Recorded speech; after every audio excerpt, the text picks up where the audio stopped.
Good evening, everybody. What's up, Scott? Wes got Scott Perry on the show with us again tonight. Wes Rose. And, What's up? We didn't do too bad in the tournament. What did we finish about 30th or something like that? Yeah, like 35th. I think we caught 11.3 pounds. Is what the official weight was. We caught 2 fish. It was 10.88.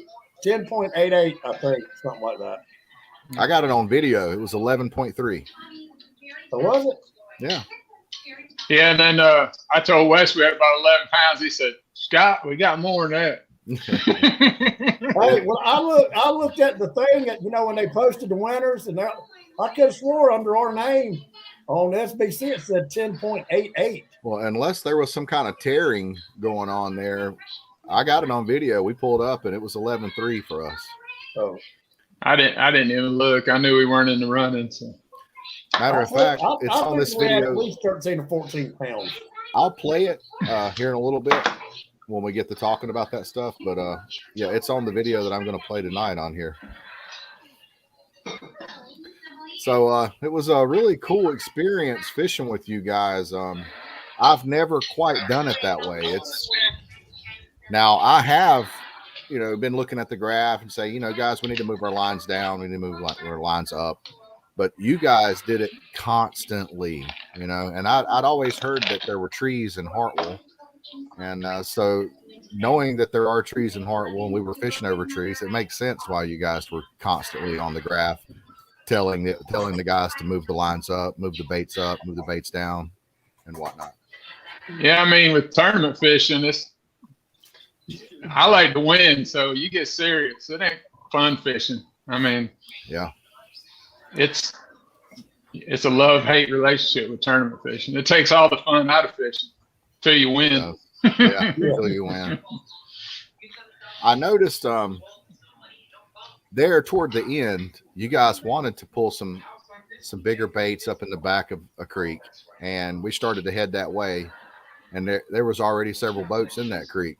And as soon as you saw 1, 2, 3 boats, you told Mike, you were like, we're not going up there. We're not going up there. We're going somewhere else.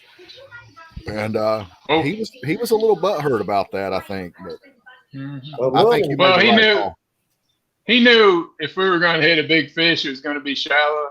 I mean, the big fish will move shallow before the small fish. And we did mark some fish in there, and we had a couple blow-ups pre-fishing. But in my experience, all that boat traffic, I mean, we weren't hammering them back there. I mean, we were getting 1 or 2 bites in hours. And with all that boat traffic, I felt we had a better shot of getting lucky on a teenage fish out in the deep water, some bigger fish we were marking, than I did pulling in there around them other boats. I never liked to pull around other boats. Yeah, I could tell you. As soon as you saw him, you was pretty upset. You definitely wasn't going back there. I mean, for one, it's aggravating. You're messing up somebody else. They were there first. 2, all that boat traffic in shallow water usually shuts any kind of bite down if there is one. Yeah, but basically for the same reasons you're not going to mark any fish in shallow water. At that point in the game, it was like flipping a coin, but I didn't feel good about it. I mean, we didn't catch a big fish, or we didn't cull after that. But the guys that were back there didn't catch any fish either. So. Right. So, I mean, hey, that was probably the right move. Wes, what do you think about circle hooks, bud? He likes them about as much as he does clear boards. That's a loaded question, ain't it? Well, like Scott said, I guess they've got their place in what you're doing. But I guess I'm a jerker.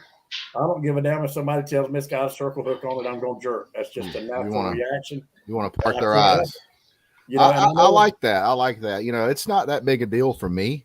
Now, if it were a tournament and I was the captain of the boat, and you said, hey, I'm putting J hooks on this rod or these 2 rods, I would have been like, okay, that's fine. Because, I understand the science behind the circle hook. And I know what type of rod and everything that you need to use with a circle hook, etc. But when it comes to fishing, there are guys that use a fly rod with a spinning reel on it. There are guys that skip docks with a 6-foot rod. There's guys that skip docks with a 7'6" rod. There's just all kinds of different ways to fish. And I've seen enough people catch fish with J hooks on noodle rods that are designed for circle hooks to, hey, if that's what you want to do, it's not what I would do, but if you want to do it, I understand that it can work, and it does work, and you proved that, because I think that at least one of those 2 fish we caught came on a J hook, and you let everybody know about it too. Well, at the end of the day, Randy Brown said it best, and I said this time and time again. If you're catching fish, you feel comfortable with what you're doing, there's no need to change it. But there again, sometimes you can change and learn something from somebody else and be open to it. Just my big thing with my biggest gripe with circle hooks, especially with live bait, is baiting them. You just got to get them on that certain angle, and then kind of, get them through the nose. But, they've got their place just like everything else, See, I'm used to doing that. I remember that used to bug me too. But, once you've done it so much, you know how to turn that hook and get it to where it goes through the nostrils, or it goes up into the mouth, out the nostril, however you want to hook it. Yeah. Or through the dorsal fin. But yeah, it can be aggravating for sure, especially on the smaller circle hooks. Now, I like the way Scott showed me something about hooking a herring that I'd never seen before. You know what I'm talking about, Scott? You want to tell him what I'm talking about, the way you did that? Oh, you going through the mouth? The way you went up through the mouth, and then instead of coming straight up, he went out the mouth and come then out one nose again. I wanted out the nose, and that'll keep him from turning back into the hook. So Scott taught me that too, but I have done that a million times before. But whenever I would troll, I would kind of switch it up. Sometimes I would do that, and then sometimes I would just run it. Most of the time, I was just running it straight through the nostrils. And doing it Scott's way is what prevents that herring from flipping around and hooking itself. And I've had a problem most with of the time. My entire fishing career, every time I've ever striper fished on a reservoir, I've had issues with at least that happening at least once a day. So, had I just thought about that, I wouldn't have had a problem. A lot of that has to do too with a lot of striper guys want to run. I think they want to run too big of hooks. Like I went from when I was tournament fishing, when I first started fishing, I was running 2/0 and doing pretty good. But then we went down to a 1/0 on Lake Murray. And man, my hookup went to like 100%, and my foul bait went way down. Even hooking them sideways through the nostril, just a smaller gap in that hook. Mm-hmm. And we've caught 30-pound fish on 1/0 hooks. I mean, yeah. I feel better when there's an 8/0 in them, but yeah. Well, you don't use the smaller ones for cut baiting, though, do you?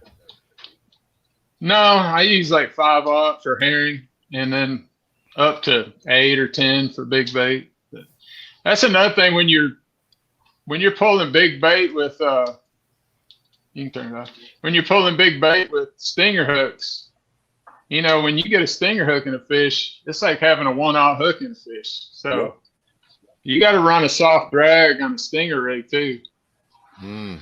I was talking to David Farley, and he said that oh God, that's one of his biggest tips was to not hook the stinger hook into the bait, like just let it dangle freely. Is that how you do yours? You don't do that? Hey, Dean Cox. Dean wanted to know how much money we won. Dean, I think that only played. What did it pay, Scott? First 10 places? 8, I think. I think it was 8 places. And we were down. Well, we lost. We lost about 600. Yeah. Well, not counting Wes's groceries. Oh, yeah. No, I'll leave that alone. I bet. Hey, right now I'm still feeding the homeless people in Anderson. That's an interesting question, BSJ. I don't know. I didn't hear about the big blue that got caught. Supposedly, Brandon Scott Jackson said there was a 65-pound blue caught pre-fishing that tournament. I hadn't heard anything, bud. Me either. I did see a big blue caught, but I don't know if he was pre-fishing. I thought he was catfishing the same day. Dean Cox says he uses the back of earrings on hooks to stop from foul hooking. I've never heard of that one before. Rush uses earrings, but not for fowling. He leaves them in his truck. I got Rush on camera. Oh, he was nervous too, boy. He was. Yeah, he did really well. I like the pirate. You know, we were talking earlier though about line. Scott, if you had to choose between mono, I mean, if you had to choose, you know, and I guess they've got each one's got their, you know, their different uses, but mono or braid, across the board, I'll take braid any day of the week and twice on Sunday. I know it's a little bit. I know it's a little bit different to wind, but you know, it tangles up a little bit easier. You know, it's easier to knot up the mono, but the pros outweigh the cons.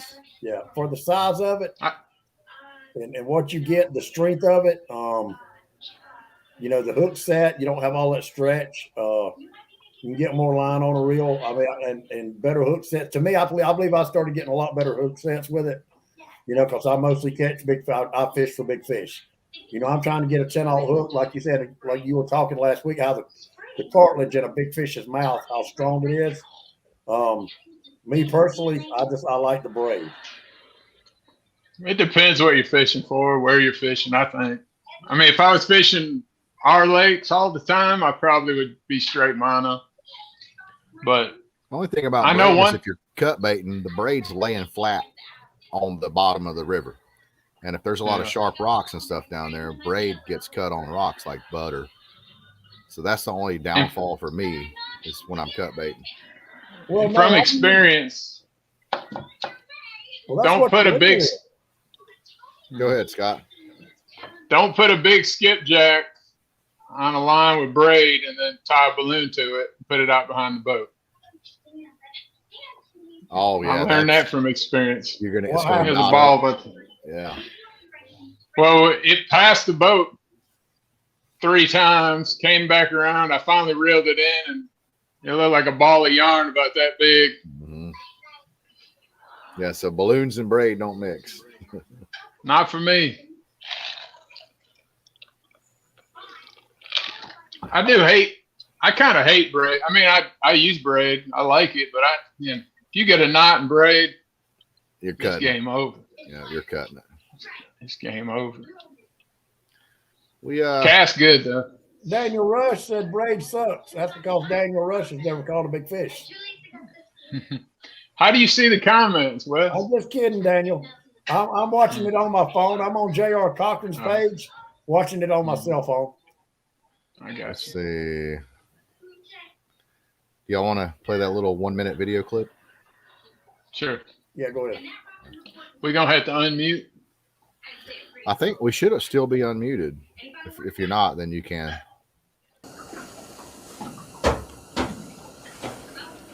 Is it cold out there, Wes? Man, it was cold. My hands are killing me. Yeah. Y'all had to keep going in there and warming those hands up. 24, heading deeper. Now here's where Mike's letting the line out. Scott's looking at the graph, telling him how deep. And he 24 going deeper. He can see how deep Mike is. Yeah, well, right there you're at 22.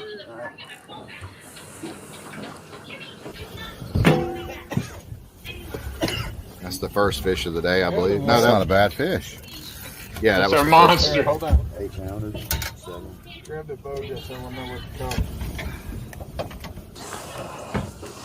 I think Trying to keep him out of these other rods. Got it. that's the second fish there. Come on.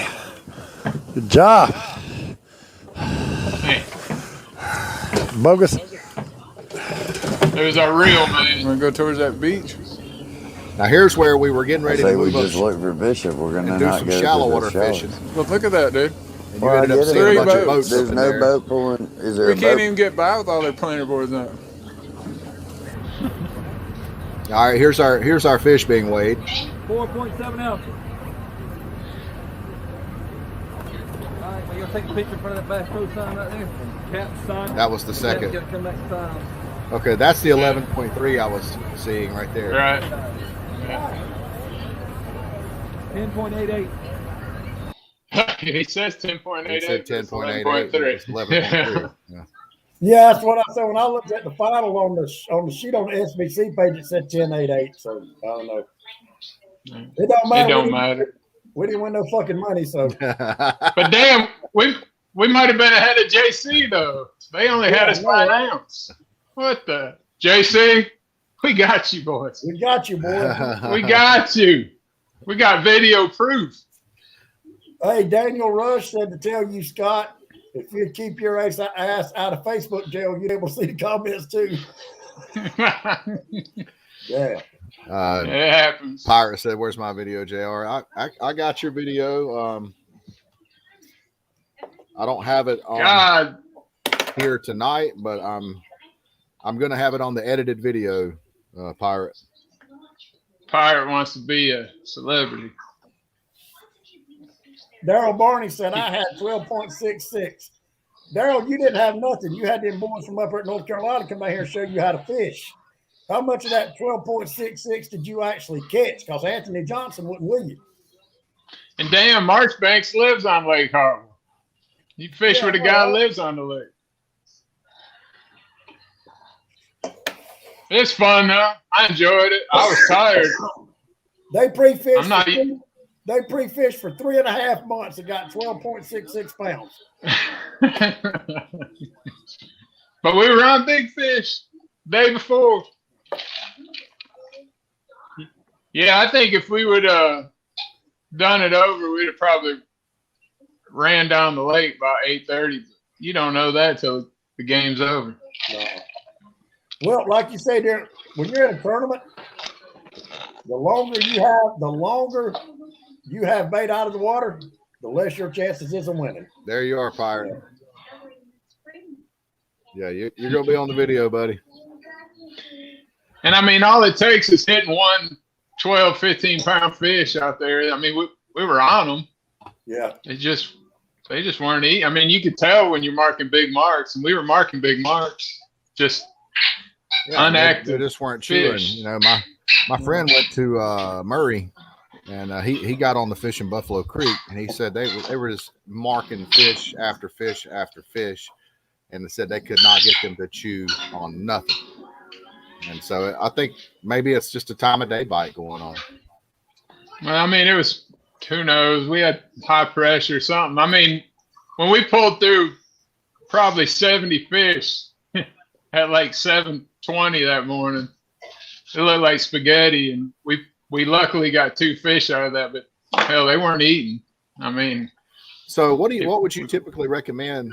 I mean, okay, in a tournament setting and a just for fun setting, if you're coming over fish like that and you can't get them to chew, do you leave and come back, or do you just dig your heels in and die on that spot? I usually dig my heels in. I usually don't leave fish to find fish. Tell James Long guy. We left fish one time to find fish, and that was the damnedest trip ever. I ain't even gonna go into that.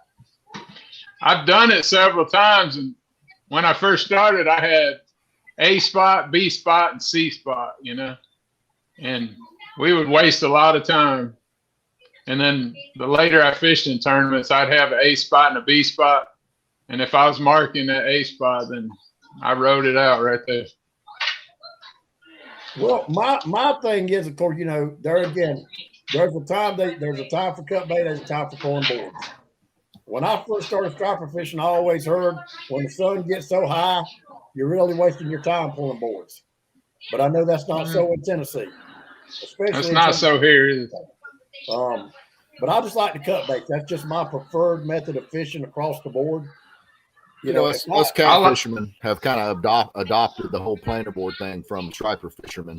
And one thing that we do that y'all don't do typically is we will run weight on we will actually drag bottom with our planer boards. We'll run Santee rigs, drift rigs, and actually troll and drag with the planer boards. So how many stripers do you catch? Well, I don't fish striper lakes, but if you were fishing a striper lake, you could actually, put weight on your board, and say you're fishing 30 feet of water and you wanted to fish 20 foot suspended, then put you a 2-ounce egg sinker on there and run it out on the board and fish it down, basically fishing a down rod on a planer board. Well, We do that. We do that. You couldn't do that with a clear board though, because it would nosedive. Hey, I'm gonna answer Skipper's question. No, we didn't spot lock on him, Skipper. We had a whole spread out when we came across, and 2 days before that, we caught a lot of fish on free lines in that same area with that same look on the graph. So I felt confident we'd catch a bigger fish on our shad we had free lining. So now looking back, we should have spot locked on them fish, but they were probably all the same size. Who knows?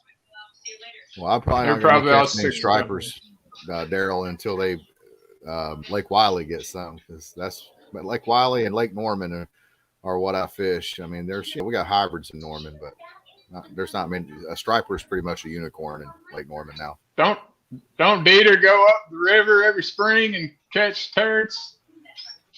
Up the river on I don't know.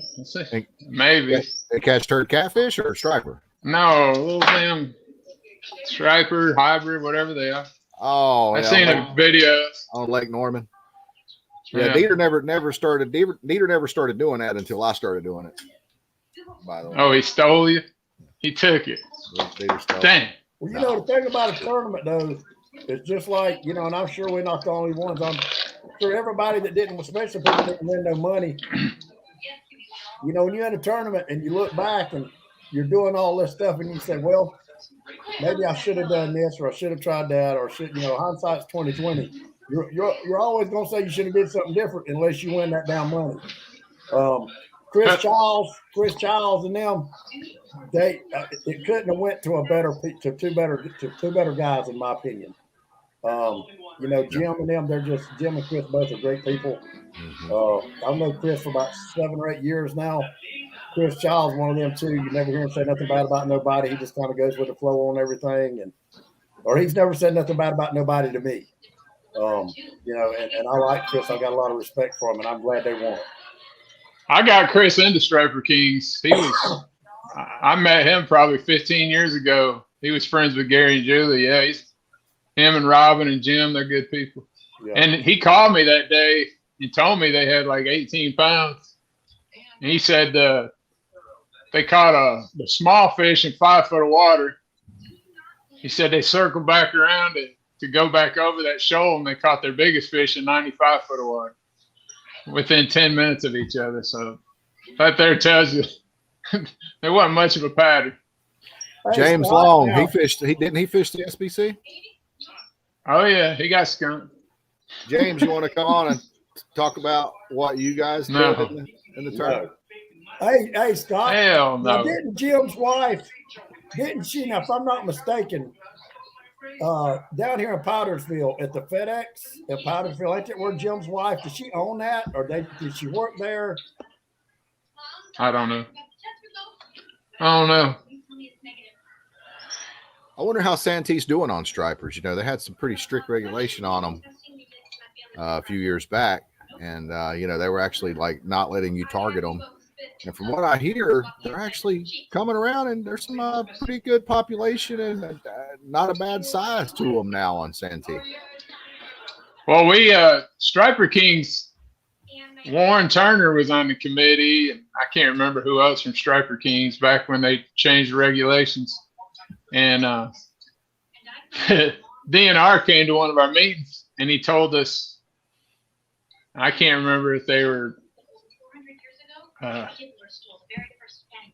Korean. They were some kind of Asian group, was up the river, and way up the river throwing like quarter sticks of dynamite in the river, and had tarps in the back of their trucks, and they would throw it in there and explode, and they would go down there with nets and fill the whole bed of their trucks up with stripers.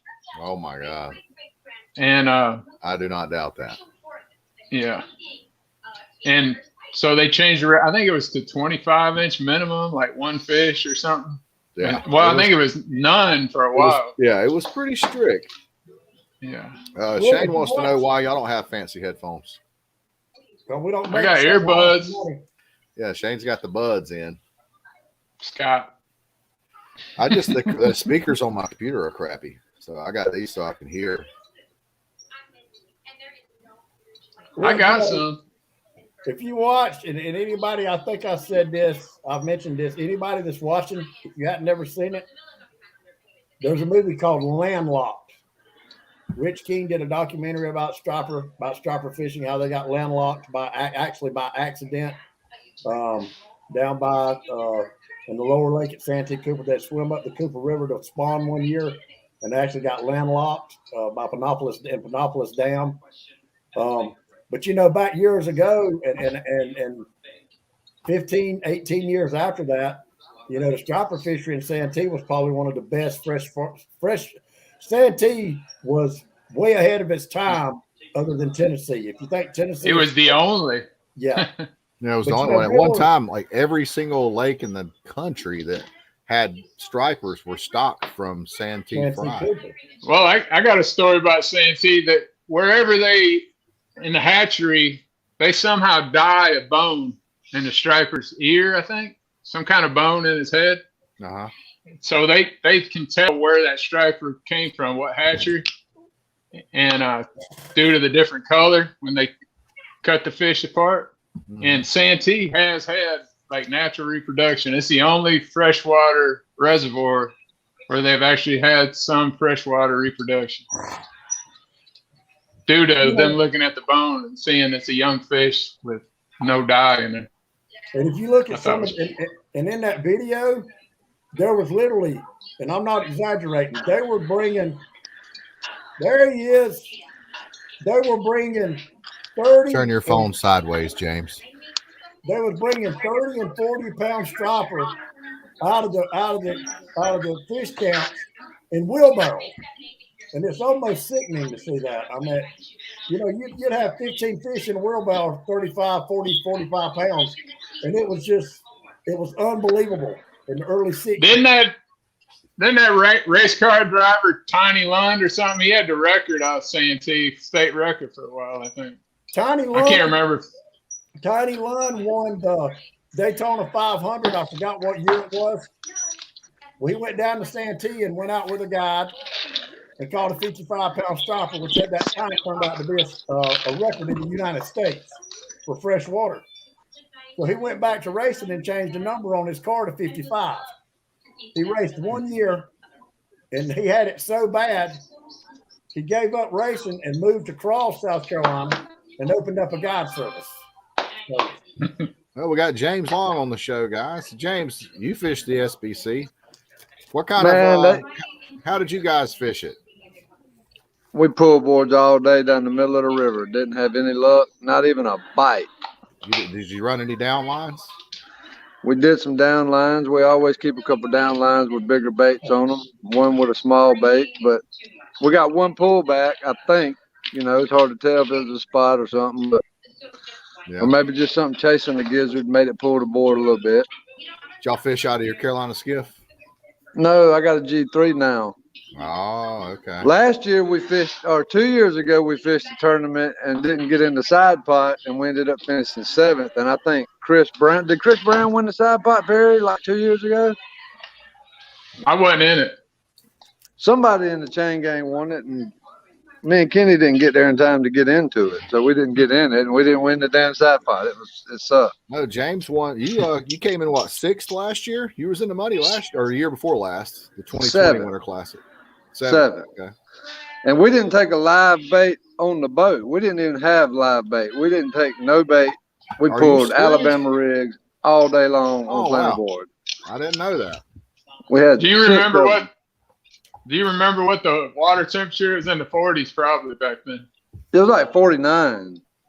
But we pulled 6 Alabama rigs all day long on planer boards, and about 1:30, man, out of nowhere, one of them just left here, and that was the only fish we got. The funniest part of that day was we went up there to do the interview, and we was one of the first boats to come in. We had a 10-pound fish. Up until then, everybody had like a 5 or 6 or something. And the cameraman got in Kenny Weaver's face with the camera for the news and said, "So how was it out there today?" Kenny said, "Well, it was tough. And we caught a 10-pounder, and that guy, the cameraman, said, "A 10-pound striper? Wow!" and he said, "Tell me what that's like." And Kenny said, "Well, I'm just going to tell you like this: it left the country." So let me ask you this: when y'all were putting them on the boards, you know, that's so. Were you gas trolling or were you using your electric trolling motor? No, we put them on a trolling motor. Those Zach Royce boards that Hovis has got, man, they're really good for that. They pull steady and they pull heavy, and they can carry the weight of that A-rig. So, well, that's weird because you know I've tried that before, and I've always had trouble with them tripping. You know, how are you keeping those Alabama rigs from putting that much force on them? I guess because I probably gas trolled them. Couple things. Twist the line up in the clip. Couple things. I heard y'all talking about Braid earlier, and I tried it with Braid because you get them hung and you want to get them out. Braid, it'll snap right off. It won't hold, the clip won't hold the braid. Yes, it will. Yeah. But Zach's got those new, what do you call them, Wes? Those yellow, those bright green clips, the Scotty clips. Scotty clips. Scotty. And you can adjust them, and they seem to hold fine now. They may wear over time. I noticed that. Now. I had no idea those Scotty clips held like that until I went fishing with Wes. You know, like, Jay, I don't know if you noticed, JR, but like Scott and them, did you notice how Walker, when he put a board in the clip, he would double the line, put a twist in it? Yeah, I used to do that. I stopped doing that. I don't think that's doing shit. Yeah, you get a better bite. You got double the line in there. Yeah, I mean, yeah, you get a better bite and it pops better. But the whole Mike Smedley started that, and the whole reason he started it was so it would trip easier. Now, let's take a downrigger. No, that's how they work. That's how they use a downrigger. Now y'all talking about weights? Yes. On your planer you boards. You take pulling weights on your planer board. This is the story. When I first started striper fishing, it's been years ago, and I didn't know. But I don't like that kink that it puts in your line, though. Especially, you know, if you're using mono, it puts a kink in it. I don't like that. That's why the first striper I ever caught to weight over 20 pounds, I had on some. I heard JR say earlier that you couldn't pull weights on clear boards, or somebody said that. No, Wes says that. No. I had some water bugs. That's all I had. I had 2 sets of water bugs. Are awesome. I love water bugs. And I was pulling 1.5 ounce egg sinkers on water bugs, but I was having to haul ass to keep them afloat, you know. Yeah. And I caught a damn 20-something pound striper. That was like the first time I ever caught a big one. You know what I mean? That's how I caught it. Hey, let me get everybody's attention a minute. I'm gonna start doing this. I don't know how good y'all will be able to see this, but I don't know if y'all can see this right here. Let's let me hold it up. Can y'all see that? Gray fish tag research. What I'm gonna start doing in Tennessee this year is I'm gonna start tagging some fish, and I don't know how good this is gonna work, but there'll be a card. So if y'all can see this card. And I'll fill out information of where the fish was caught, what time it was caught, what the water temperature was, what kind of bait it was caught on, the time of year. And then this little tag right here is going to be stuck in this fish right here. That's awesome, Wes. And I'm just can I do that with catfish? Yeah, yes, you can have any species of fish. If it's big enough for that thing right there to be stuck up. Okay, sweet. But anyway, I'm going to start tagging these fish, and hopefully, you know, within a year or two, somebody, I don't know, I'm gonna have to do some more research on this as far as if they get any money, you know, for turning this tag in. I'm not sure exactly how all this is gonna work. I got to talk to Chuck some more about it, but now I'm gonna start tagging these fish and maybe try to get a better idea of what these fish are doing in Tennessee. And I may even try to tag a few on Russell down here in South Carolina. And then we'll try to get Scott one of these. So Scott fishes Russell more than I do. I'm gonna get you one of these packets. And you know, after you catch the fish, it takes about 30 seconds to tag him. Put this tag in and just scrape his scale, tag him, and let him go. Scott's just getting active on his YouTube channel again, so that'll be a video he can make right there. Will there be like a website database or something of that nature? Yes, I'll give everybody. I can give you the website, and you know, if you catch that fish with that tag, you can go on that website and put that number in that you caught it. And I'm not sure what, you know, Gray, I don't know if they send you money or they may just send you a hat or something, but it's really cool to do it just to see what these fish do. From where it was caught at versus where it was tagged at versus say where it was caught 2 years later or 3 years later, how big it got, how much weight it gained, how much leak it got. So I think it'd be something cool to do, and it only takes about less than 30 seconds per fish. So I'm gonna try it. Is that something you buy, Wes, or do you talk to the guy and they send them to you? How's that work? Well, I'll get you her number. Chuck Timon gave me the lady's number, and I called her, left her a message, and she called me back, and I told her what I was wanting to do and why. And they take donations. I'm going to donate some money to them, but this kit right here is actually free. It's just send them a bunch of cans of beans. I know. Has anybody heard any of the information? And yes, Scott, I missed the captain's meeting, but has anybody heard any information about the fish they tagged 2 years ago? There's been a few caught. I've heard a few caught. There's like a $50 reward on them, I think.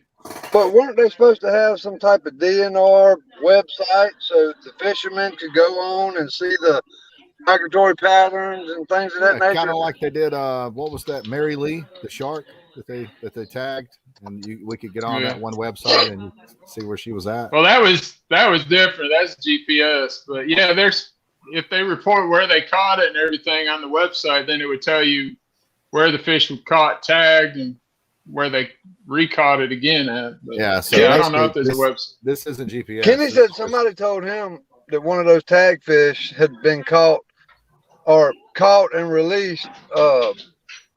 I don't know Hartwell that well, but way up the river, and then like 3 days later, it was caught fucking 20 miles on the other end of the river. Yep, that's actually reporting it, I believe. I can tell you they GPS tagged some stripers from striper tubes, and I don't know all the details, but at a Clarks Hill tournament, and a couple of them fish went from the lower dam to the upper dam in like 36 hours. So yeah, that's what I mean. Maybe that's what he was talking about, but he said, there's a fact that they moved the whole lake in a matter of days. Well, so when it's time to go, they go. That's what I'm saying. Spots really aren't that important, I mean, you just got to be. Certain times of year, if the bait and the water temperature's right, them fish will hang there for weeks. But yeah, if something happens, they're gone. It seems like there used to be a pattern. I mean, not a pattern. It's not largemouth bass, but there used to be a spot you could go, and fish were going to travel through there, and you could, even if you had to sit there for a few hours, you get you a couple of decent fish. But now it's just far and few between, and they're just gone. They're gone. I think. I don't know for sure. My opinion is it's a year's that year's stocking. Like Soap Creek used to win almost every tournament at Clarks Hill. And before that, every tournament was won in Soap Creek. Well, before that, years ago when I first started, it's been 7-8 years ago, but the Camel Humps was a hot spot. The Camel Humps. You can't once that year class of fish, it's almost like that year class of fish picks a favorite area. And once that year class is gone, T20 at Hartwell used to be fire when I started fishing, and it hasn't been good for 10 years. Well, it'll be good again. But do you think that it's got something to do with the changing of the contour of the bottom of the lake with the water fluctuation? It's moving the trails, or you think it's just they use different areas? I think it's just a year class likes an area and sticks with it. That's interesting. Maybe I've never thought about that. Maybe depending on where they were stocked or time of year they were stocked. Like, I've heard a lot of people say that they believe a lot of the problems that happened at Hartwell, and I don't know anything about the water quality and water conditions, but that water was way down for a long time, and people parked their trucks on the bank, and people built fires on the bank, and people poured gas on the bank, and pesticides, herbicides, and oil dripped out of your truck, transmission fluid, just a lot of that stuff. Then they fill the lake back up. All that stuff's in the lake. I don't think oil bothers them. If you look at where fish go to, if you look at where fish go to spawn, they go to wherever they spawn. They're giving their offspring the best chance of survival. you know, whether it be food like striped bass, you know, that their eggs have to tumble for 72 hours to hatch. Catfish, they might go spawn on a mussel bed. That way, the fish, the young fish have something to eat. You know, red drum, you know, so on and so forth. The red drums go up into the creeks, up into the oyster beds and the sawgrass, where all the little glass minnows and the little sand fleas and all these little things that they can feed on. And you know, the fish forage, they change as they get older. Where striped bass, wherever they're stocked as fingerlings. So they're probably gonna, whatever food stores they could safely, you know, live is where they're gonna go. You know, I think that's talking about a class of fish, and I see Clint Lassard's on here now. Like those fish in Chesapeake Bay, and I don't know, Scott, I forgot. Say, like for instance, you know, the 50-pound fish. Clint and them actually caught 260s back to back. One of their last trips out, next to their last trip this year. How long do you think it took? What, 30 plus years for a striped bass in any water to reach 60 pounds? You know, that's just. I would imagine the growth rate in saltwater is a lot faster. Yeah. But I don't know for sure. But yeah, there's an old fish. A 60-pound fish is an old fish. But back to the spawning, the biologist came to our meeting before, and that's a weird thing about stripers, and you can't figure them out. They tag fish and shock fish. And he said some females would come to the first red clay point from the lower end of the lake and spawn out. Some fish that were grouped with them would run all the way up to the top of the Seneca as far as they could and spawn out. And I mean, they all don't. And people think stripers, they spawn, they still go through everything. They just don't hatch out their eggs. But it's weird that some will go a mile and others will go 30 miles. Do you like Hartwell at the current? Well, it's down right now, but did you like fishing Hartwell when it was lower or when it came back up? Lower. When it was 22 feet below full pool, fishing was amazing. I mean, is that because you're just easier to find them? Is that what that's, or you think it's less water? Well, I think David Farley just wrote a book, and it just took my whole screen up. I mean, I think it has a lot. Go ahead, Scott. I think it had a lot to do with, you were kind of right. When we got all that water and it fills the lake up, they explained to me that it washes a lot of dead debris and vegetation and, you know, trees and everything into the water, which when they decay, they eat oxygen. So when that water came up so fast in that year, that we had that real big fish kill after that because it ate all the oxygen up. So I don't know if it was necessarily easier to catch them because the water was low, but I just think it was really prime then. They didn't have any fish kills, and they had a good class of fish. Yeah. No, I noticed some of the guys that if you get good at fishing a blueback herring lake, you're typically a better fisherman than a guy that's never fished a blueback herring lake, in my opinion. I think these blueback herring, they go out there, deep water, pelagic fish, bait fish. They go out there, they're in the deep water, they're down in the thermocline. You know, you got, look at the largemouth bass fishermen. They hate blueback herring because what happened, like on a lake like Lake Norman, where spots are your prevalent, you know, bass species. They can't catch them the traditional ways where they're up on the banks, beating the banks. They actually have to go fish offshore and catch these fish suspended out there feeding on blueback herring. So it makes it tougher. Scott, it's almost February, Scott. You can take them Christmas decorations down. Hey, Corey, I meant Scott. Hey, Scott, Corey Ramsey. That's winter decorations. Those are more just like winter. Oh, okay. Yeah. Go ahead, Wes. Corey Ramsey said it. He said, "Is that the reason that they raised Boone back up so slow?" I heard somebody up in Tennessee last year was talking about Boone, and I heard there were some issues. You know, we know there were some issues with the dam. I think the first time I ever fished it, I fished with James Long, and we fished for about 6 hours and got one bite, and James wouldn't get the rod. He made me get it. And what was that fish, James? 33, 35 pounds. We caught that one fish.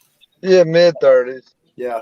And, but I heard two different things, but you think could that be a reason they raised, it took them so long to raise Boone up to, other than the dam, would that help? I think it was money.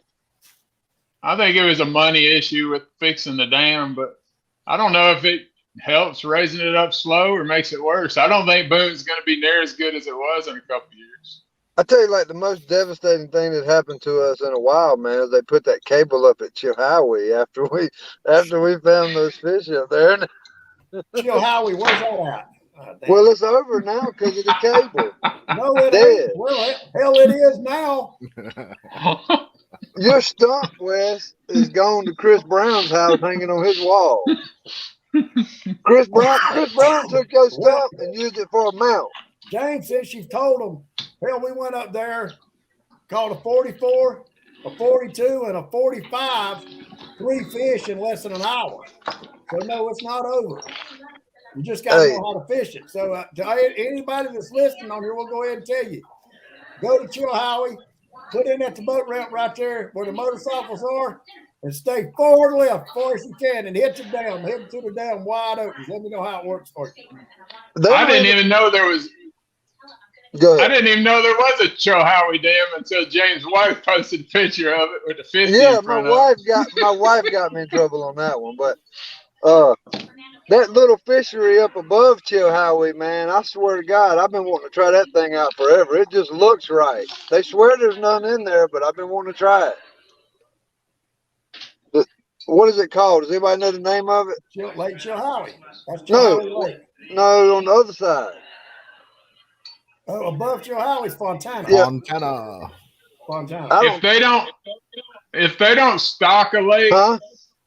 If they don't stock a lake above it and they don't stock it, then you're wasting your damn time. Now there's fish that get in. Go up. They don't go. There's fish that get in lakes below dams, but not above. Yeah. It just looks so perfect, man. It just looks perfect. But I know what you're saying. If there's no fish above it, they don't go upstream. If you look on Google Earth now at Chilhowie Dam, you can see you and Todd Asher down there in a little boat up on that right side to the dam. Jeff Hill. See a big smoke cloud coming out the boat. Yeah.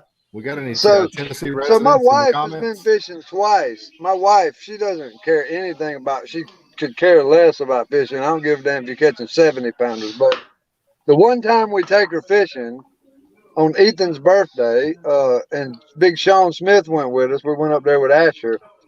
She posted one picture, and it's got literally like a little piece of a sign in the background, like caution, dangerous water. If you look back, James, like 10 minutes after that picture was posted, I messaged you and said, take that shit down. After I screenshotted it. I know. It took me an hour to explain to my wife, like, why she had to take the picture down. You know, like, hey, you can't do that.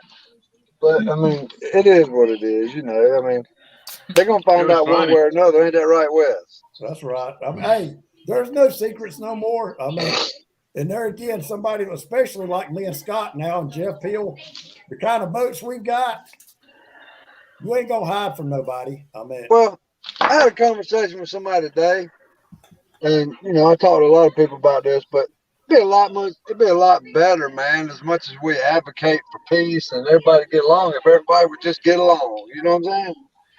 Yeah, I mean, it ain't. That's boring. It's a fish, man. It's a fish, you know. Boring. It ain't boring. With anything in life, you gotta realize that not everybody's gonna like you. There's gonna be people that don't like you, and there ain't nothing you can do about it.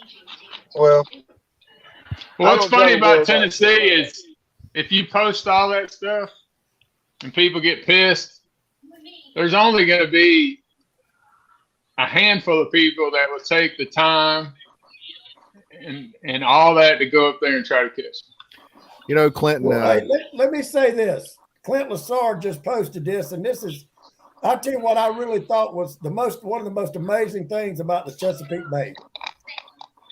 You're talking about 430 million acres of water. But when you're fishing up there, just like Clint said, he'll tell you exactly where to go. They'll tell you their coordinates. They'll tell you what buoy marker they're at. Because, you're trying to fish that large a body of water. And at the most, I have seen 20, maybe 22 boats out there. And hey, there's a lot more fish up there. And it's not this thing up there where, they're trying to hide. Well, I mean, it's more sustainable. They proved that with you, Wes, because they told you what to do. I mean, they told you what you needed to do in the area you need to be. And you went up there and had just as good a trip as anybody. And they knew they lost out on $1,000 or $1,500. But it seems like to me they enjoyed seeing you catching the fish. I mean, They did. The difference is I'll tell anybody in the middle of the summer where to go the lower end of Hartwell and catch fish. Because it's a big bowl, they're moving, they're not holding structure. But I ain't gonna tell them the little back creek where I fish, where one boat can go in the springtime. Right, it's not as sustainable. Yeah, I get that. And most of the time, man, when people are asking for information, I mean, a lot of it's community hole information. I mean, unless you're real tight with somebody, people are gonna give you general areas, community holes, just fishing talk. Well, if you're new, that's all you fish. They might not even know of any fish being caught there, but at least if somebody's your buddy, they'll at least give you an idea of where they knew some fish was at. I think that a lot of people, they want to see you trying to help yourself. I think if they see you out there, they see that you're putting forth an effort. I think they're more likely to help you. Well, I think. I think a lot of the issue is I'm not old in the striper game, but back when I started, and there was a striper board, and there wasn't Facebook. I remember there wasn't internet, and the striper board would tell you, pull cone Ross and get you some planer boards. They didn't tell you hook size or leader size. I mean, a lot of the guys have been doing it for 20 years. I mean, they struggle. So then you see a new guy that just bought a boat last year, and he gets all this damn information, and he goes up and hits a 35 first 6 months he's been fishing. I mean, it butt hurts old guys that have been around the game a long time. It does hurt, but that's with everything. That's with everything. Like if you're a roofer, a brick mason, a mechanic, guys 30 years ago, it might have taken them a decade to learn the things that they learned, when nowadays guys can learn it in a matter of months just because of social media. I mean, thousands and thousands of dollars of gas and getting skunked and freezing your butt off. And then Billy Bob gets on Facebook and runs up to a dam and catches 240s. I'll give you a good example, man. We all out there fishing. There's 100 and something boats on Hartwell fishing as hard as they can. And they best fishermen that I know of. And there's a guy on the Hartwell page that I think he's new to striper fishing. I don't know him personally, but I just started seeing him. And he's out there catching them. He could have won the 20K, I mean, the same day he caught fish that would have won the $20,000. I told anybody that the tournament, anybody can win. It's bobbing for apples on Hartwell right now. Yeah. Well, you know what? The strangest thing that I did find out about striper fishing is, there again, I've had a lot of help. People's always talking shit to me about Todd Asher, blah, blah, blah.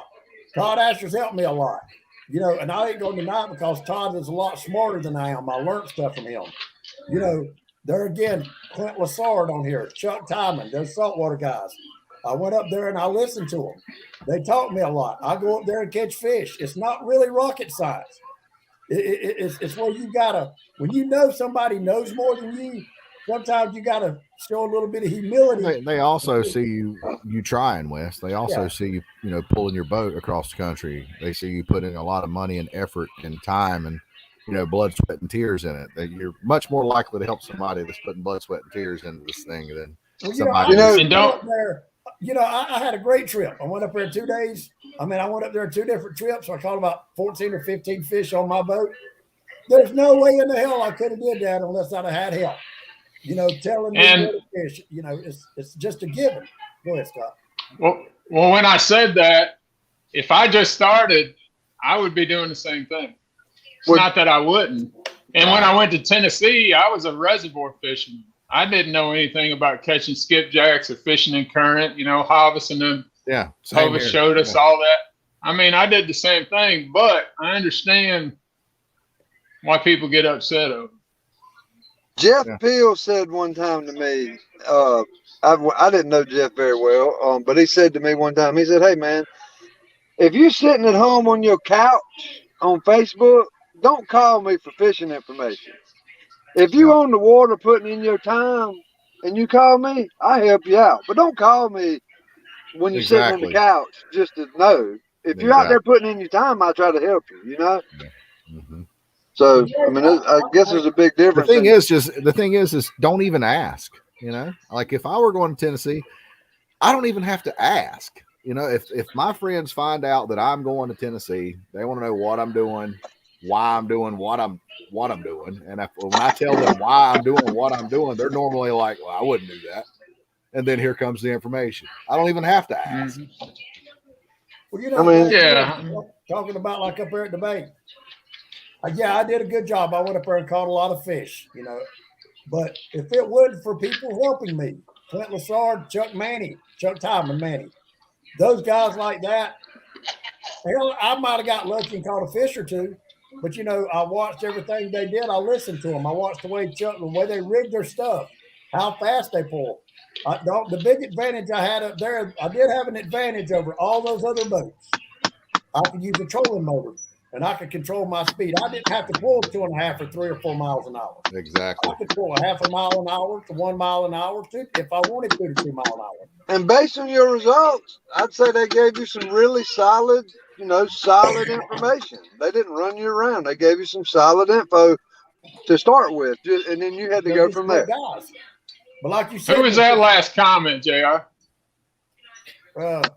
Setting hooks and crossing eyes. Setting hooks and crossing eyes. I'm going to Tennessee in a few weeks too. Me too. Look for the big blue bean. When's it going, Scott? Me and Heather are going to ride out and just goof off for a couple days. Somebody just said they met Skipper at the boat ramp, and he's been helping him for years. Skipper's a good dude, man. I don't care what nobody says about Skipper. He frowns a lot, but Skipper's a good dude, man. I live in the same town as Skipper. We see each other all the time. But you never know who you're going to meet at the boat ramp, man. And Wes, you can attest to this. Me and Bobby Parker went to Tennessee, fished for a couple of days, and we caught a couple of small fish. We didn't catch nothing major. We was taking the boat out. We were done. You know, we're taking the boat out. Let's go home. We just don't know where they at. There was a crappie fishing guy loading his boat on the trailer, and he was mad as hell. I mean, he was just pissed off at the world. He was throwing everything he had in the boat. He was just ready to get the hell out there. And I said, "Hey, man, what's going on?" He said, "Are y'all striper fishing?" I said, "Yeah." He said, "Well, I'm going to tell you what. If you kill every one of them, I'll tell you where to go." And I said, "Where they at?" He said, "Back Creek."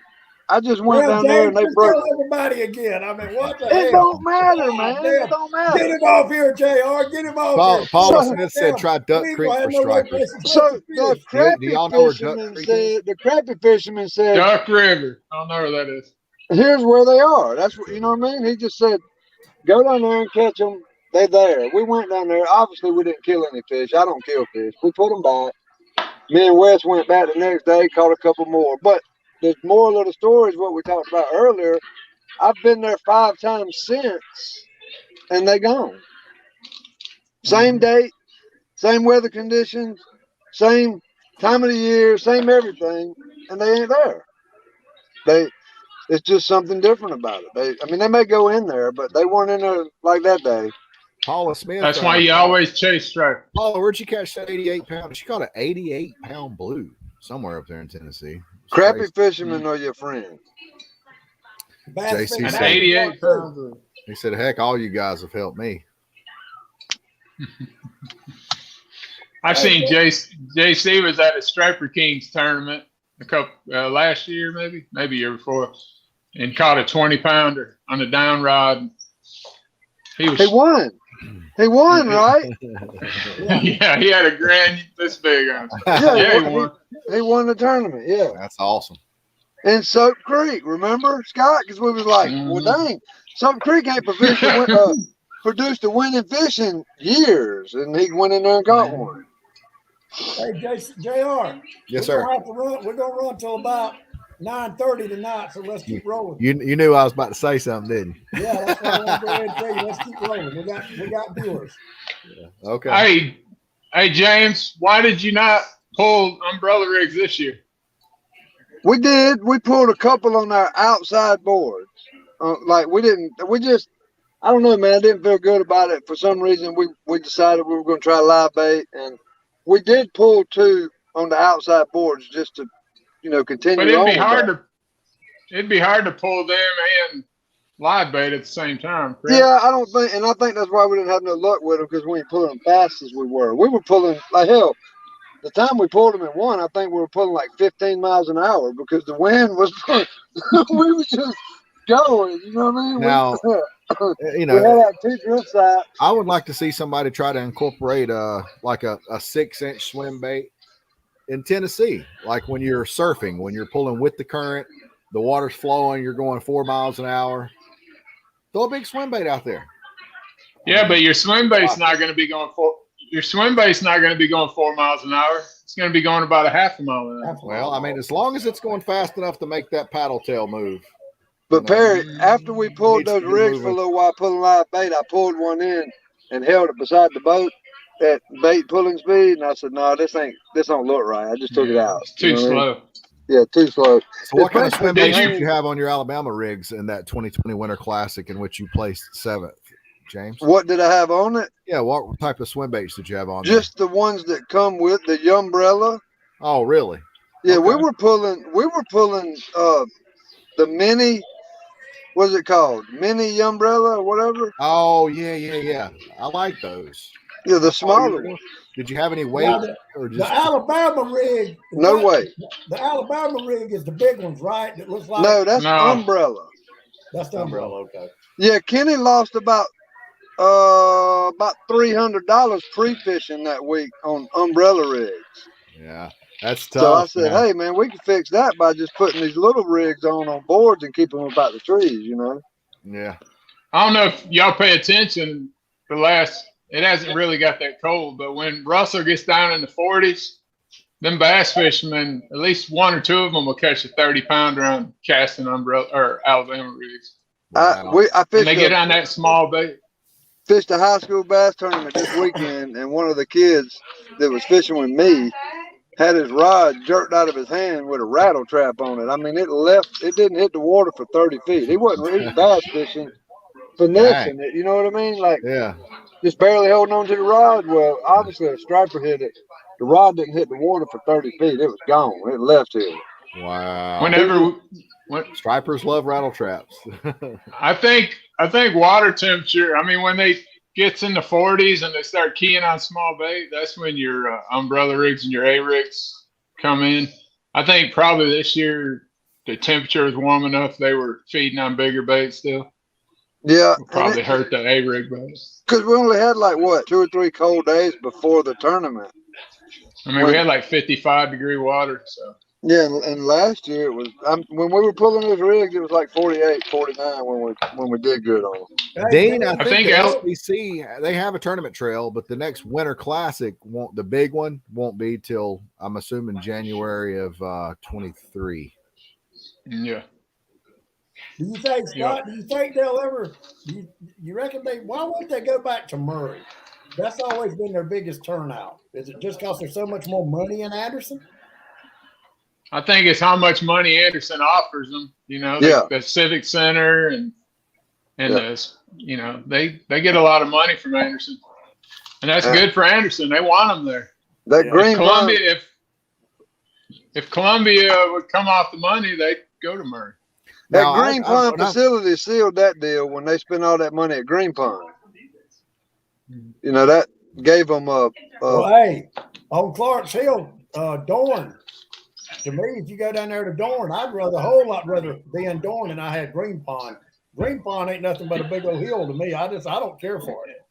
Anytime There's I've ever nothing fished in Murray, it seems like I always catch small fish until I go up in the rivers. But up in the rivers, it's 0 or 0. It's like you fish all day for one bite, and it's usually a pretty good fish. But anywhere else, it's usually smaller fish, 20-inch fish. I would put Murray up there probably second right now. It's Big Fish Lake. Or best fishing lake. On the it might be the best. They're not on the fishing Savannah River, are they? They're on the No.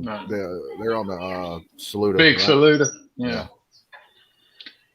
But there's some good fish come out of Murray every year. Murray's probably 20s and fishing 30s. better right now than any lake. I mean, as far as decent quality, the guys are doing good on Murray. They're catching good 10, 12-pound fish. It's looking good on Murray. I think your larger fish typically come from the rivers. Yeah. No? Mid-lake. Mid-lake? Buffalo Tail Creek? race. Down there, Dreer. Well, I think Murray's limits is what's kept it real a sustainable fishery too. What is it? You got to catch your first 5, and you can't call. You catch 5. That's only in the summer. That's only in the summer. Yeah. Right. Oh, okay. So what is it in the winter? It's 5, but they have to be 21 inches. Murray's, they just haven't had the fish kills. No. Not lately. And all the fish in there, 95% of them are identical. They all are. A lot of them are identical. Yeah, they are. You catch a 19-inch fish, that's what you're going to be catching, 19-inch fish, until you move. That's been my experience. I had a night tournament there, I don't know, 10 years ago. I took 6 dozen herring, went down to Hollywood Point on the lower end, and I lines in the water at 9 o'clock. At 10 o'clock, we were down to 1 rod apiece. We had about a dozen herring left in the tank. So we were using cut herring, catching them. We probably caught 100 fish. We had 2 keepers. They were like piranhas. At Murray? Yeah. I think they stock $1 million a year there. Yeah. $1 million or maybe even $2 million. Well, Scott, had you rather catch 10 or 12 medium fish, or had you rather catch 1 big fish? 1 big fish. Come on, Wes. I can answer that for him. Man, I just like to go fishing. If I go, I don't down ride fish in the summer. I mean, when I first started, I loved just catching fish. But if I just wanted to catch fish, I'd go crappie fishing. Have y'all ever went down to the towers on Murray? Tied to the towers with the green light, and I never tied to them, but I stay away from boats there. A lot of boats right there in the summertime, buddy. A lot of boats. It's a good place. I fished Murray one time, and we went down to the dam. We crossed through the dam. We crossed over the dam and made a right turn there. I don't know the name of that store, and bought bait right there. And then we went on Butter bait. Then we went on down into a marina. I don't know the name of that place. And we put in there, and we went out and went straight out, then made a right turn, went out into big water, and then made a left and went up to some island. Me and Kenny Moore went down there. Kenny caught 5. Probably Bomb Island. Yeah, caught 5 fish. That sounds about that area, yeah. Caught 5 fish in 20 minutes. It was over. And I said, well, the hell with this. I ain't driving all the way back down here to catch 5 damn fish in 20 minutes. So I just ain't never been back. So I've only been on Murray one time. That would have been the reason I would go back. 5 fish in 20 minutes. That sounds pretty doggone good to me. The guy that died, Tony Jordan, that had COVID this year, passed away. That fished Tennessee. He would go down there with the bucktail with the ice fly behind it in the spring and summer and just wear them out. That's what Alan just did this past weekend. That's when he marked all the fish, couldn't get him to bite nothing. But he took herring too.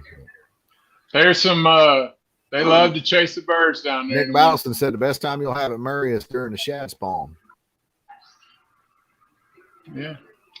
I mean, I've never went to Murray and had a well, I ain't gonna say never. I have skunked at Murray, but most of the time you're gonna catch fish. Yeah. Oh, I was most about of to the time. say, I ain't forgot about that time you went all the way up the river in the jet boat and came back with nothing. Hey, but I was on Snapchat back then. I went up Friday. I went up the river with the jet boat and I caught 70 fish. Holy Went back cow. Biggest one was probably 9 pounds, but I was pulling herring and went back Saturday and the water was flowing like 6 miles an hour. And yeah, Wow. it's one day changed the whole outcome of that tournament. I know. I That's saw crazy. your ass take off in that jet. You showed up in the jet boat, and I said, "What is he up to?" He went gone. He gone. I Up the really river. like that boat. Scott kind of keeps that boat on the down low. You kind of forget he even has it, and all of a When he sudden, shows up in that boat, something's up. yeah. Well, hey, I tell Hey, you, I showed up at the Clarks Hill tournament in there with the 28 pounder. Were you there, Yeah, James? but I know when you leave the comfort of the blue bean, something's up. Yeah. hey, we've talked about all these lakes, and I don't hear nobody say nothing about Clarks Hill no more. My opinion, and this is just my opinion of Clarks Hill, that damn oxygen line, not roping that thing off or making it off limits during the summer is what killed that fishery. I mean, it seems like that's when it tanked. Is after they installed that. About 5 years after that line was put in. I mean, you got guys that was going out there downlining, and now it's simply a put and take fishery. That's all it is now. Ryan Tripp caught two. I mean, I know they ain't Judy's, but that was a pretty good weigh-in this weekend. They had at that little tournament. I think Clarks Hill's better than Hartwell, but it has. I mean, man, when I first started fishing Clarks Hill, we had a 4-fish weigh-in back when Striper Kings first started, and I remember we went up there one day, and a guy named Scott Fleming and his partner that came to the weigh-in, they had 96 pounds of fish, 4 fish. Ooh. It was amazing. Well, you know, Sorry, Galsu 92, but I'm outnumbered here. I got 3 South Carolinians. There ain't gonna be a whole lot of North Carolina fishing talk. Scott, I hear a lot of those stories. You know, I fished with one of the oldest guys that's still around. I hear a lot of those stories about the 90-pound weigh-ins and the three fish, 70 pounds. And I had in 2017 or 6, I had 3 fish 60 pounds, and that was the last good year. And I'll look for that picture. I'll send that picture to JR with that. I got it somewhere. Then 4 fish was 90-something pounds. It was crazy. Wow. Heather caught all them. No, that was another team. No. Oh, you talking about the 3 fish 60 pounds?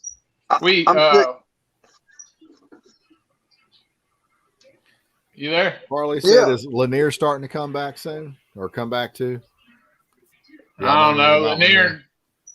Lanier's got some. Lanier never really. They always had some pieces because that lake is absolutely full of points, Norman. And I was when I striper fished, I was a huge go at night with red fins casting points. That was my thing, and I always heard that Lanier was like the epitome of that. So I always wanted to go to Lanier to do that, and I never got around to making it down there. But I'll tell you a quick story about that 60-pound weigh-in. It was June, and me and Sumo went and we anchored up on this point. It was at a river split, and we anchored up in 25 foot of water, which is kind of crazy in June, you know. And it was this huge drop off on my side of the boat. So I put on my red top, and Sumo's throwing out there, and he's throwing up in like 15 feet of water in June, you know. So I'm thinking, well, he's gonna catch some nice catfish. And the sun just came over the trees, and his first rod went off with like a 21 pounder, and I was like, shit. So then he throws back out there. Very next, that same rod goes off, and it's like a 28-pound blue cat. And then he throws that same rod out there. Well, that rod don't go up, but the one right next to it hits a 20-pound striper. And that other rod hit another 20-pound striper. So we had 20 rods out. All three of them 20-pound stripers came out 2 rods in the corner of the boat in about 15 foot of water with about 80-degree water temp. It was crazy. I guess, you know, they will come up into that whether, because you were, like you said, you were fishing and one side of the boat was in 30 feet of water, I think, and then the other side was, so you was anchored on a ledge, I guess. So, I was probably in 45 with mine, and he was probably in 15 with his rods, and the boat was anchored at about 23. Yeah, so they'll come up into that warmer water, 80-degree water, if it's just directly adjacent to that. I set the boat up so where I would catch all the fish. And then he ended up. Didn't work. He was coming up. They were coming up in that shallow water. There must have been some bait up there. Yeah. Well, 3 years ago, when I come back from Tennessee, after my first trip with Todd, and Todd was really showed me the thing about cut bait and, how to cut bait. And I never thought, striper would hit that big a bait. So, of course, I take off to the tail race, and I didn't know nothing about it. And I asked somebody about a certain boat ramp down there, or what was the closest boat ramp to the dam, and Brady Milford and Daniel Skipper proceeded to start calling me a few names I didn't like, and I wanted to shoot both of them in the fucking leg. Anyway, the moral of that story is I went down there and started catching fish. And my second trip down there, I tied off to a certain buoy, and I throwed out 4 rods. I caught 13 fish that day, anywhere from 15 pounds to 31 pounds, and I just thought, and it was just unbelievable. And I remember the first picture I took, I was holding this fish up, and I held it up, and I tried to scribble out the background, but I didn't have it scribbled out to the damn buoy number I was tied up to a paddle. The one thing you should have scribbled. Down quick. He said, you can see the damn buoy number you're at. So I took that picture down, but the moral of this story is I had 4 rods out. 12 of those fish came off of 1 rod in 1 spot. And I caught 1 other fish on another rod, but I was throwing about 12 foot off of the bank, and for whatever reason, I caught 12 of those 13 fish off of that 1 rod in that 1 spot. So, well, everybody used to ask, we would double anchor and put 24 rods out. I mean, I'm sure it looked ridiculous when you came by, but you must have been turning fish. Yeah, people would say, why you got so many rods? It isn't because I want to catch a fish on every rod. That'd be nice, but them fish are going to be in one area. That's right. And like most of your fish are going to come off either like the back left corner, the back right corner, the front. You don't know, so you got to surround the whole boat. That's right. And then once you see, once you find out where them fish are, then you can add rods to that depth of water. Exactly. I seen Bobby Parker put out 40. You guys do it in Tennessee. I seen when I went with Hovis and them, they would do it. They would anchor in a spot, put out baits, fish for an hour, and then they would, instead of cranking up the motor, they would just let out another 100 feet of line and just move 100 feet down. Just that little bit of area could make a huge difference. That's something I learned about Tennessee. I couldn't figure out why they move so much, but I think them fish hold, like in a reservoir, them fish don't really hold, because they don't have flow. They're moving. Flow. They got to move. So, yeah. But in Tennessee, you got flow. So I kind of understand them fish. They can get behind an eddy or a log, and they can just kind of hang out, wait for bait to come by.